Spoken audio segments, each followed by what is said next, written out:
Part two of the NBA Futures Draft. Are the Cleveland Cavaliers crashing and burning, and are the Chicago Bulls on the rise? When that final buzzer rings, you know it's time for Locked On NBA Game Night. All the post-game reactions to every game across the league, every single night, with insights only the hosts at Locked On can provide. It's the true NBA fans' one stop for all the action. Every game, every night. It's Locked On NBA Game Night, tipping off now. You are Locked On NBA Game Night, every game, every night. I'm Gavin, Schall, the host of Locked On Knicks. I'm joined, as always, by my partner in crime, Khahil, the fantastic host of the Locked On Pistons podcast. And today's episode is brought to you by FanDuel. You can join all the action at FanDuel.com to play daily dingers and make your free pick on who's hitting a homer this MLB season. On today's show, it is part two of our NBA Futures Draft. If you didn't check out part one, either after this or before this, we encourage you to go do that because we drafted the top 12 futures in the NBA. To recap where we're at so far, Koo came away with, remember, no snake drafts. I just want to caveat this one. Koo's team sounds way better. Koo came away with the San Antonio Spurs, the Boston Celtics, the Detroit Pistons, the Minnesota Timberwolves, the Los Angeles Lakers, and the Denver Nuggets. I came away with the Oklahoma City Thunder, the New York Knicks. I slightly regret drafting them as high as I did, but it'll make our CEO happy. I took the Utah Jazz, the Indiana Pacers, the Dallas Mavericks, and the final pick of part one, which I'm really happy about. I'm excited about having this team, is the Toronto Raptors. But Koo, that leaves us with you having the next pick in the NBA Futures Draft. There's a couple of teams that I think are still somewhat title contenders this year, title contenders next few years, and then there's a couple of teams with really bright futures still on the board. Yeah, after the episode, there was one team I regretted drafting as high as I did, and that's the Lakers. I don't feel nearly as strong about me taking the Lakers where I did. They probably should still be available, maybe, but it is what it is. All right, my next pick, I'm gonna go with, and like we said last episode, if you didn't watch last episode yet, this is much harder than you think. But I'll go ahead. This is where I'll take the Wizards. I'll take the Wizards. They got the number one pick, obviously, in AJ Debinsa. You'll be able to develop him. Hopefully, obviously, usually you think a number one has like superstar potential. So that's obviously a big deal over the next 5 years, especially if you're really high on him. And I feel like in the meantime, until he gets there, you shouldn't be too bad. Like especially with the new lottery reform, you won't have to worry about being in the relegation zone. Like you should be in this area where you could potentially get another top pick, like in this little middle area, while also already having a number one pick. I think that puts them in a good spot, depending on where you're at with AJ. There's a few other young teams here that I have. I'm probably going to pick a few young teams before we get to any of like the older teams, to be honest. But I'll go with the Wizards because they got AJ, and if you're really high on him, I feel like that should have them pretty close to around this area. Yeah, they have a great core. I mean, I still think Alex Sarr is going to be really good. I'm really high on Keyshawn George. Will Riley looks like he's potentially a freak of nature. Like, it wouldn't shock me if he's like the second best out of that group in a few years. Trey Johnson, people compared him to like a slightly watered down Darren Peterson, the guy, just a walking bucket. And you have some insulation between Trey and Anthony Davis to take them into this next era. My only regret for them this offseason is I wish they hadn't given Trey 4 years. If it was 2 years, I think it would have been easier. Like when some of those other guys get better, to pivot off him. I know they're counting on a lot of those guys. Like their extensions will just be coming up by the time Trey is expiring, so they have some time to pivot and work around. They still have some extra picks in 2028. They get the second most favorable of Boston, Milwaukee, and Portland same year. They can swap their pick with the least favorable Brooklyn, Phoenix, and Philadelphia. So like they're not like super duper premium. 2030 they can swap with Phoenix. That's probably the best of that group, but they have some flexibility. They have a bunch of young talent. At a certain point they could maybe trade a couple of those guys for one stud. Like I think they're in a really good spot. I think it's an excellent pick, but it does leave me with the highest team still left on my board. And this is a switch because I had another team, but I sat for a week. I did nothing but think about this draft, and it allows me to have the wisdom, the foresight, and maybe to avoid my negative bias as the Locked On Knicks host towards this team and take the Philadelphia 76ers. I think at times in this draft, as I guess we didn't reestablish the rules. It's like who do we want for the next 5 years? Basically, just which team would you want to be the owner of for the next 5 years based on how much success you think they're going to have? And that could mean championships. That could just as easily mean a bunch of 50-win seasons. And I think Philly is a nice middle ground where I think they probably have like the 5th or 6th most title equity in the NBA next year. We said we're both kind of on the same page that the Celtics are going to be the better team. I do wonder if Philly hits like their absolute apex of their ceiling, like do they have like the second best odds of any team in the Eastern Conference to win a championship? Even if I'm a little dubious about how their starting five fits together, I just think the talent is unquestionable. If you get a somewhat healthy season from Joel Embiid, they're going to be really well positioned. The downside of that is Joel Embiid has another really bad season. You can't move off him, and there's just not enough there without him because he is still probably their highest ceiling player. The reason I still feel comfortable making this pick is because I think Tyrese Maxey, bona fide top 15 player in the league over the next 5 years and could maybe peak even like slightly higher than that. And I think VJ Edgecombe is an absolute stud. I'm not the biggest Jaylen Brown guy, but I think he at least is going to be very good over the next 5 years. They have a bunch of picks. There's some interesting young guys, namely LeBaron Philon. They do have a couple picks going out, but that 2028 Clippers unprotected that they have is really, really exciting. And then they can swap in 2029 with the Clippers. So I'm enthusiastic about Philly, even if they have a couple picks out the door. I think they'll have the ability to pivot, and they've shown they can go big game hunting with a pretty good base already. Yeah, there's a few teams like Philly that we hadn't picked yet, and I was wondering when they would start getting picked. I understand the Philly pick. Me and you are both on the same page with like how we feel about Philly, but obviously the ceiling is very much there. You mentioned the biggest concerns I'd have with them is obviously Embiid, how much they're committing to him and just his obvious injury history. LeBron being 42, it feels like they're really bought in the immediate time. Yeah. But if they could pull off, obviously, then you achieve what you want to achieve. If you achieve what you want to achieve in 2 years, it doesn't really matter if it's not going to be as good the last 3 years because you achieve what you wanted. So no problems with that Philly pick at all. Next pick for me, though, I'm going to go with Houston because this is a team that I'm not gonna lie to you guys. This is probably a little bit of bias for me because I'm just so high on Amen Thompson. I think he's going to be absolutely incredible. I think he has. I don't even want to say the type of ceiling I think he has. I think he's going to be incredible. I think he was really good this past year. I thought he improved in a ton of stuff this past year. As long as they have him moving forward, I think they're going to be in a good spot. Sengun, I'm not as high on, but he's still a young player who's an impactful player. Obviously, they have KD for the immediate. They should be better this year. They brought back FVV, who's healthy now. Steven Adams should be healthier now this year, coming back off of his injury.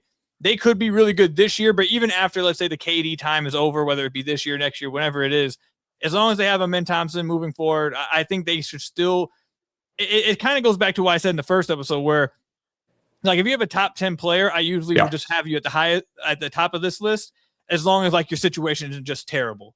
And then, like, the next part of it is, like, okay, if you have a bona fide, like, blue chip prospect that I think is going to be like one of the top stars in the league, then that's another situation I'd love to be in. And I think that's what Amen Thompson is. So I'm going to have him, or I'm going to have the Houston Rockets here. There's a few other young teams that I like, but out of all the young players that haven't been named yet, this is something that people that are listening may disagree heavily with.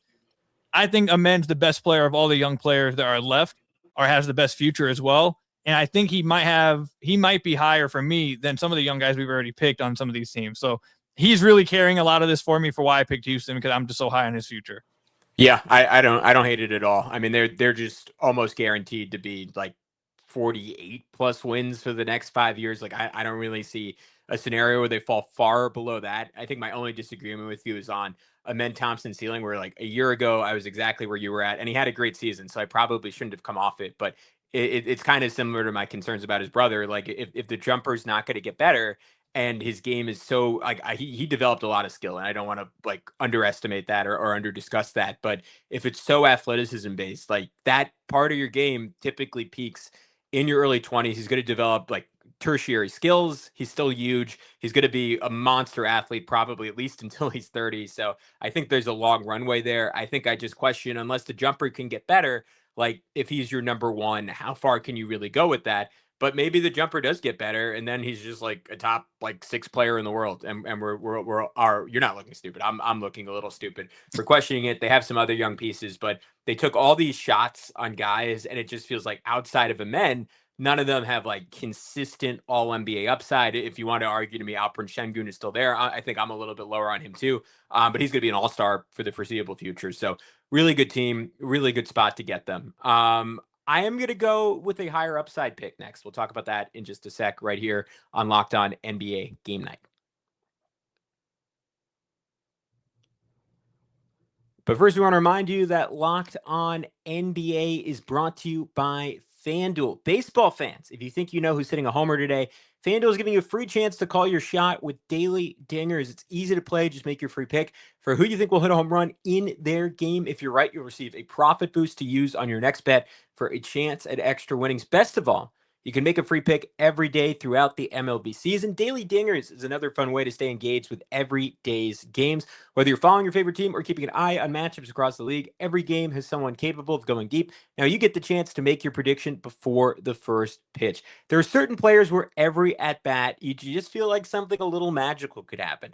That's what makes Daily Dingers fun. You get to back the player you think is ready to go deep that day. That's me with Aaron Judge. Every time he's up, I think he's going to hit a home run, but he's out right now, so I got to go with the next best option for my Yankees, and that is, of course, Ben Rice. Taking on the Toronto Blue Jays this weekend, I think he can get a home run. If you agree with me, or if you want a different player, you can pick any of them on FanDuel. Are you ready to play your game today? Join all the action at FanDuel.com. That is FanDuel.com to play Daily Dingers and make your free pick on who's hitting a homer. Play ball and swing for the fences on FanDuel, an official partner of the MLB.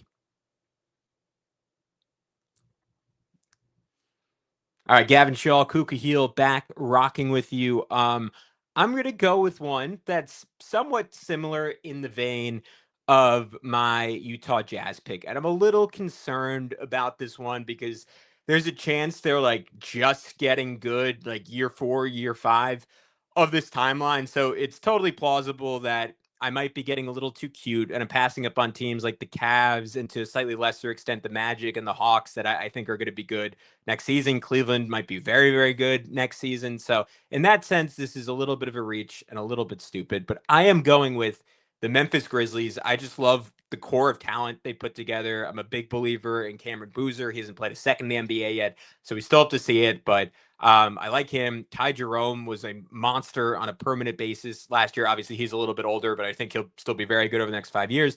Then you have Cedric Howard, like really good looking two-way wing who can shoot the crap out of the basketball. Zach Edey, they have your guy, Beef Stew. I think will raise the floor a little bit right away. Edey has to stay healthy, but he's surpassed my expectations early in his career. I think Cam Spencer is a real rotation guy going forward. You still have someone like G.G. Jackson who could turn into something. And the great news is they have like a bunch of picks coming their way between the Jazz, between the Orlando Magic. They have an unprotected 2031 Phoenix first. They also have their own first for the next 7 seasons. So the second that Memphis sees, all right, Cameron Boozer's like turning into an all-NBA talent, they have that ability to pivot the way they just pivoted a year ago and traded all their guys to go all in and grab just an absolute stud to round out what they currently have. And I think that move is going to come 2 years down the road, maybe 3 years down the road. So this would have been like a home run pick coup if we were doing like an 8-year draft. But I think even in the 5-year draft, I'm pretty excited about getting the Grizzlies here. Yeah, look, I'm very excited about Cam and Zach Edey, seeing what they look like, seeing what that duo could. It's going to be a little like, I don't want to say unorthodox, just a little different from how the rest of the league seems to be playing. But I think it could really work. Edey was really good in the games he was able to play last year. Now it's a small sample size, but I also am very high on Cam Boozer. If it makes you feel any better, I told you this before we started recording. My friends listened to the episode and were like, oh, we want to do this. We all got an Xbox party and, because I still play video games. Yeah. And there was like 8 of us and they were doing their own drafts. I was writing it down and like 5 of them all picked Memphis in the top 10 as well. So they were they were really high on Memphis' future. So I like it. My pick though, I'm going to go here with, there's one team that I had in this middle section that I moved to the bottom to where I'm just not picking them, even if you don't pick them. Like, we'll just have to wait. Yeah. Like, I'm not picking. We'll see. You guys will know who it is soon. But I'm going to take the Bulls here. I'm going to take the Bulls because I really like what they're trying to build over there. Now, again, next 5 years, it's hard, like, with the, like, how are we actually going to define that? Like, I could get why some people are like, well, if it just ends after 5 years, is it really the best pick?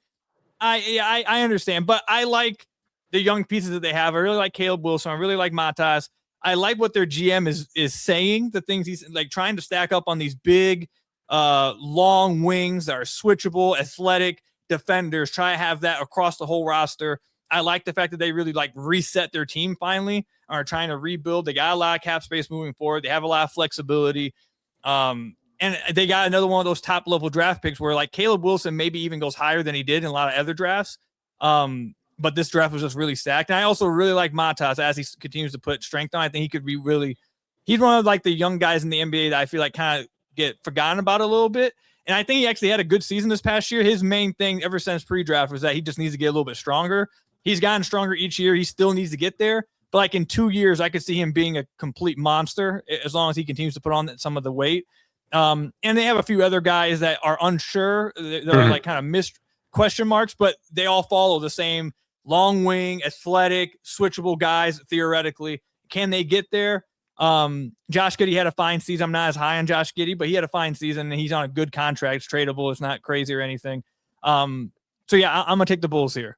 Yeah, I mean, look, if Caleb Wilson shoots the way he shot in that first summer league game, there's a world where you get the Bill Simmons trade value column and he's like top 15 as soon as this season, right? Like he like the combination of that, his athleticism, his mentality, like there's a world where after this rookie year, like you do a redraft and he would go number one, right? Like the ceiling is that high for him. I am in somewhat of a conflicted spot where my number 14 team is still on the board, but they're more of like an upside bet. I'm still, maybe you'll take them next, but I'll throw it out there. I'm still kind of circling the Cavs. I'm like, what are we doing here? They're going to win 50 games the next few years. Like I'll talk about why I'm still not super duper high on their future. So I will go sort of a middle ground between those two and take the Orlando Magic, which is a risky pick because as we noted, they have a bunch of picks out the door to Memphis. They're all in on a team that does not seem to have a championship ceiling. And you might say for that reason, hey, it's a little idiotic to take them over Cleveland. And the reason I am doing it is because I am such a big believer in Franz Wagner.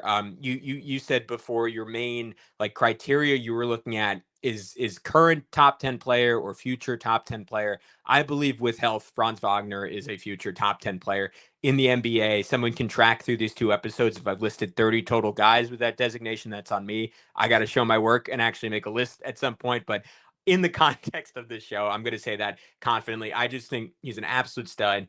You and I have gone back and forth on it a bunch. I'm not as high on Paolo Banchero. I think the tertiary pieces there are like a little mix. Like I like Desmond Bane, but if he's your third best player, where are you going? I like Jalen Suggs, but he just, the way he plays, he just seems extremely injury prone at this point. I like Anthony Black, but how big is that extension number going to be for him? Like they have like a very full roster, but it always feels like they could use more shooting even after getting Bane, even with Franz getting better, even with Paolo getting better. So maybe I'm arguing against myself here, but this is really a bet on Franz Wagner and that maybe their offense wasn't totally maximized under Sean Sweeney, who at the very least should get their defense back to like the top 5 levels they were before last season. So I think Orlando is going to be a perennial 50 win type of team. I think the question is like how much higher they can go. And if this year kind of shows that Franz and Paolo don't work great together, are they willing to pivot off Paolo? And can they still get just like a monster load for him if you are going to move off him, or will his value decline a little bit, or will he surprise us and be really good? And it kind of works out between the two of them. So you took the Magic. I just want to let everyone know that's listening. I had 1, 2, 3, 4, 5, 6, 7, 8. I had 9 teams listed as my do not touch them. Oh, okay. Not I thought you were going to touching say you them. 9 teams ahead of the Magic. No. now. Well, I don't know. I guess by default you did. But, yeah. I have 9 teams in the group of I'm not considering them, and they were one of them because I agree with you. Me and you are both very high in Franz. I think Franz is really good. My thing is I want to ask you, like, I'm going to present this. Sure. Let's say that next year either Franz gets hurt again or Paolo gets hurt, or they don't play well together and they have another tough season. You're saying they might move Paolo. What if they choose to move Franz? Like, I think that could be like, they could choose to, there is a level of like, oh, he was the number 1 overall pick. He's the one that everyone likes. He's the one everyone thinks he has like this star upside. Do they mess up, which I think would be a major mess up, and be like, oh, well, Franz is the one we move. Then I think they just cook. Like, I think that's something they could, I don't put it past the Magic to pick the wrong person there. Their injury concerns, they've been injured every year. So I'm worried about like their immediate ceiling. Along with that, their salary book is just, their books are just not great, and they gave up so many picks for Bane. Franz is so. I think I agree with you. I think Franz is so good that if you believe, hey, he just needs to get healthy one year and they could really be good. I can see that pathway. I just think it's such a risky one. And to go along with like what I mentioned earlier, that if it doesn't go right, I really do think there's a chance they end up just moving him instead of Paolo, and I think that would just be a major mistake. That would just be.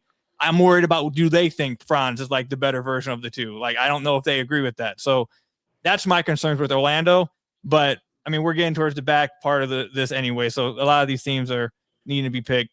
I have a few of the young teams. You mentioned another team, by the way, that I lowered from this tier to my stay away tier. Well, let's take a quick break, and then I want to hear who that pick is from you. We'll talk about it in just a sec right here on Locked On NBA Game Night.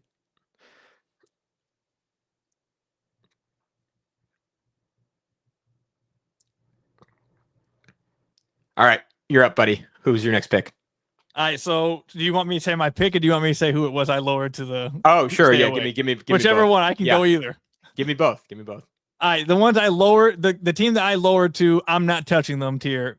The Cavs. I've put them in the. I'm just not touching them. I don't. That's good. Okay, I can save them. That's good to know. I don't want their next 5 years. We can talk about whenever they get picked, but I moved them down to that. The next team I'll go with is, and this is a team that I questioned whether I like, just how much can having the superstar player carry what I think is not that great of a situation.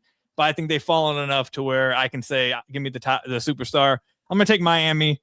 They have Giannis. Giannis is incredible, man. I know he's been injured the last like 2 years, or really, I think he's gotten hurt in the playoffs like the last 3 years, really.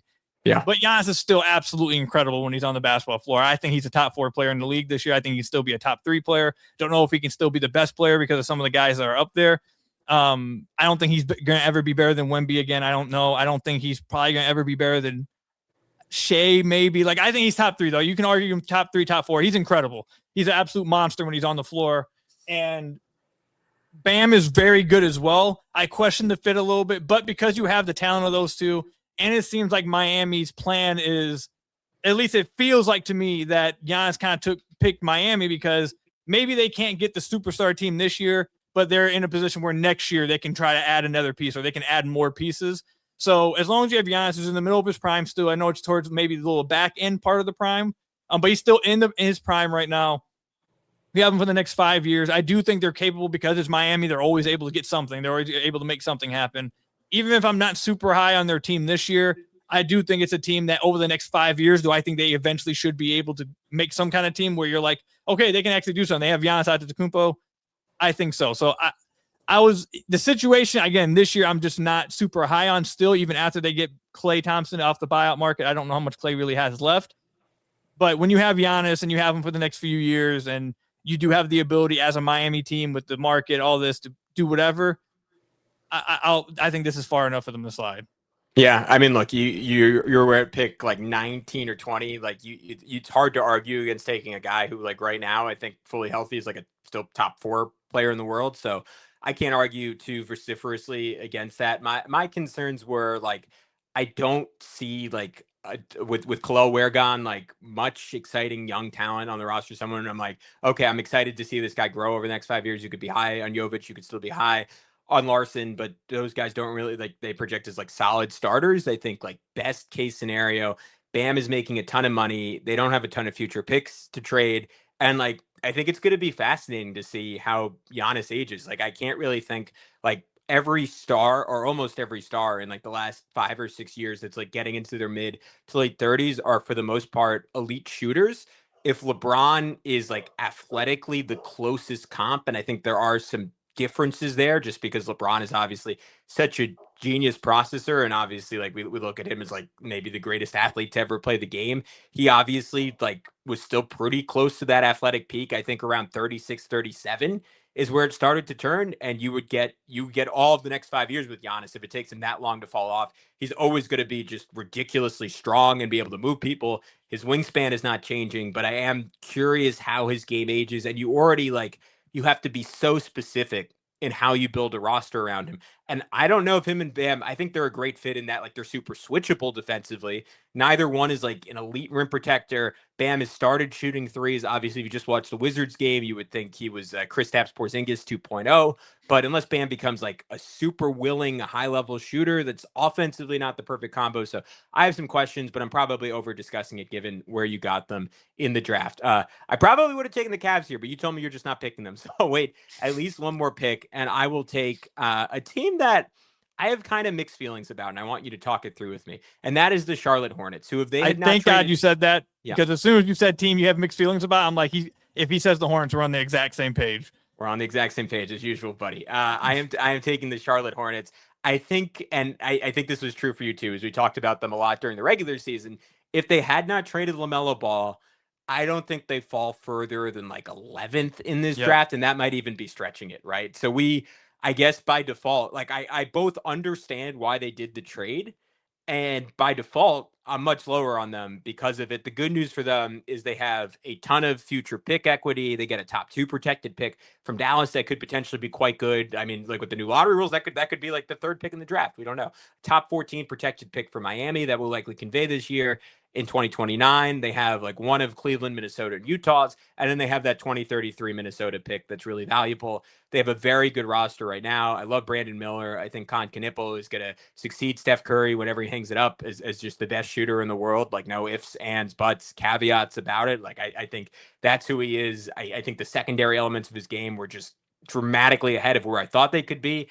I will note, though, with both those guys, I think LaMelo Ball made them both look a hell of a lot better than they could potentially look without him. I know they have Kobe White. I like all the young bigs they have on their roster. Like, I think it's a good roster. I trust the front office for the most part. I really like Charles Lee as a head coach. So the infrastructure is good. The culture is good. But I just thought LaMelo was like, if you were going to build a point guard for their style of play and the other guys on that roster, it was LaMelo Ball. Again, there's a world where he's never as healthy again as he was this year. So I get it. I get it, but man, like, I was interested in where that was going with LaMelo Ball on the roster. Yeah, them losing LaMelo really tanked them for me in this list. And look, I can somewhat understand why they did it. I still think it was just a massive mistake. I think it really lowers their ceiling. I like Khan. I like Brandon Miller more than I did pre-draft, but I'm not super high on him as well. But I like both of those guys are guys I think LaMelo made look really good, and neither of those guys are primary ball handlers. Like, I've made a few jokes throughout the offseason. Like, I can't wait for next year when Brandon Miller and Conklin will realize they have to dribble. They're going to have to dribble now because, like, I think they have really good futures, especially Con. But those are guys that, like, they're not primary guys, and they had a guy in LaMelo who was this just hyper, like, engine of an offense. That's like, I've compared him to this past year. I compared him a lot to Steve Nash's impact on offenses. Like, it was next level, and they got rid of that, and they got a bunch of picks, and they have a lot of flexibility. So that's good. But when you lose that, and I don't really think any of your other guys are primaries, and you're just hoping that you get lucky in one of these drafts now at this point. Like, they're purposely taking a step back this year. They're not trying to be that good this year. And you just kind of have to hope that one of these draft picks results in like a high draft pick.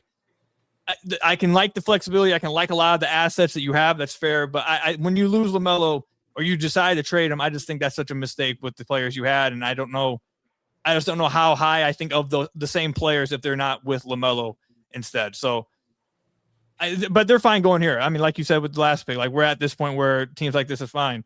My pick, though, because I'm still not touching the Cavs, I'm picking the Hawks. The problem with the Hawks for me, because they have a lot of good players. I'm sure there's a lot of Hawks fans that wonder, why are we so low? We have a lot of good players. We had a fun series against the Knicks. Like, a lot of our players are young. Like, why are we so low? And the reason why I have the Hawks low, at least for me, I don't know if you agree. They have a lot of good players, yes, but I don't feel like they have one great one. Yeah. I don't feel like I really expect any of them that they have to become a great one. I think Jalen Johnson is really good. I also think he's a hyper-dependent transition guy, and I don't really trust him as a primary either, especially as like a creator. I don't really trust any of their guys really like that, to be honest. But they have a lot of like good players, though. That doesn't mean they're not good. Like, I think they have a lot of good ones, but I feel like their ceiling is kind of just maxed out. at that until they find someone that can actually be like has the potential at least to be great. I just don't see that on the roster. So that like limits the upside for me. So yeah, I think they have a high floor, but they just have a really low ceiling in my opinion. So that's why they fell low for me. Them and Cleveland were the two next teams on my board, and I don't need to add a lot because you took the words right out of my mouth. Weirdly, like my opinion of them both rose and fell in the Knicks series. It rose in the sense of like I think they have like just a super competitive group. Like I really just like the mentality across the board. Like they were like compared to what Cleveland did against the Knicks and what the Sixers did against the Knicks. Like they showed up at least. Like the Knicks figured it out with putting Cat on top and playing through him, and that broke them. And then it was 72-22 at halftime. So maybe they stopped showing up, but they certainly started that series showing up, weren't scared about playing at MSG. Having CJ McCollum helped. Like he was the adult in the room. He was making crazy shots throughout that series. What put me down on them is exactly what you said. Like Jalen Johnson got locked up, and it would have been one thing if it was OG Anunoby, and you're like, all right, like that, like if you're build someone to guard Jalen Johnson, it might be OG Anunoby. It was Josh Hart at like 6'4", probably, maybe 6'5", who just walled him off, was strong enough not to get moved. And there were like a couple of times, right, where Jalen Johnson put his head down, got to the rim, did like that Donovan Mitchell, like high pickup and was able to finish. But by and large, man, like he was missing. Alexander Walker, to your point, really good tertiary piece. Second half of the year, like last 15 games especially, he was like 28 points per game on insane efficiency. So maybe there's even another level for him to get to. But I don't see any of those guys as a primary. I think between Dyson Daniels and Lou Dort and Jalen Johnson at times, though he's a little hit or miss defensively. Okongwu's so flexible. Like they have a really good defensive core. I like Kingston Fleming's enough. I don't see any superstar upside there. Maybe that'll sound stupid in 10 years, but that's right now. They have some picks coming their way, like either Milwaukee or New Orleans next year. And then Cleveland or Utah's the year after that. They do owe their pick to San Antonio next year, which is harmful for them. Adding another key piece. I like the depth. I like the team. Pain in the butt to play, but I think the ceiling is just quite a bit lower than any of the teams here. I wonder what their all in Giannis trade would look like and if we would have been higher on them before that. I'm tempted to close it out here because I think opening next episode with the Cavs would be a good way to open, but then my tease would have been a complete lie. So let's in 2 minutes say why we're not super duper high on Cleveland's future. I really love that they got Peyton Watson. I think they would have been completely screwed next year without finding a wing of that caliber. His defense, his athleticism will all be really good for them. Max Strus was also really good for them. Dean Wade, they were like plus 20 when Dean Wade's on the floor. So I still don't know if they're better than they were last season. I think they have a slightly higher ceiling, but I talked to you about this coup. I don't think Donovan Mitchell is a number one on a championship caliber team. I don't think Evan Mobley and Jared Allen make sense together. I'm kind of stunned that like they just don't seem like they have a need. I felt for 5 years now they've needed like a credible third big, and unless I missed something, they still haven't pulled that guy in. And James Harden is good and functional for them and makes reads, but then you get to a point in the playoffs where because of Mitchell's passing limitations, you're playing through Harden at like age 37, 38, and that's only going to get you so far. Again, at this point in the draft, they're going to probably average close to 50 wins the next 5 years. So it's an absolute steal. I think this is both of us kind of condemning what we feel like the ceiling is for them. Yes, and I don't have to add much to that. I'll just add this. In 2 years, Donovan Mitchell is going to be getting paid $65.7 million. The next year after that, he'll be getting paid $70.6 million. And then the year after that, $75.3 million. And during those years, Evan Mobley will be getting paid $57.5 and $61.2. Oh, and by the way, they just signed James Harden to a contract that's going to be paying him until he's 39, 40. Yeah. If it's simple, it's as simple as if you don't think they're good enough to win a title in the next 2 years, which I do not. I think their ceiling is low. I'm just like you. Everything you say, I agree with. I'm not as high on Donovan Mitchell as a one. My guy D Lee did a great breakdown, kind of like over on Twitter, breaking down like why. Saw the same thing. Yeah, he did. He's great. Breaking down why him and Mobley aren't the greatest fit together. Breaking down like the kind of player they would need to make this work. I don't think they can make it work. And their future, those books, count me out. Like I want nothing a part of a team that's going to be paying Donovan Mitchell $75 million, Mobley $65, and on 39-year-old James Harden, what is it, $35 million? Like, no, I'm good. All right, we'll call it on that. Cavs fans, sound off in the comments. Tell us why we're idiots, or check us out on Locked On Knicks, Locked On Pistons, and stay tuned every single day because there's an episode of NBA Game Night every single day, and there's an episode of Locked On NBA daily every single day. So be sure to subscribe not to miss that. Until then, we'll talk to you soon on Locked On NBA Game Night.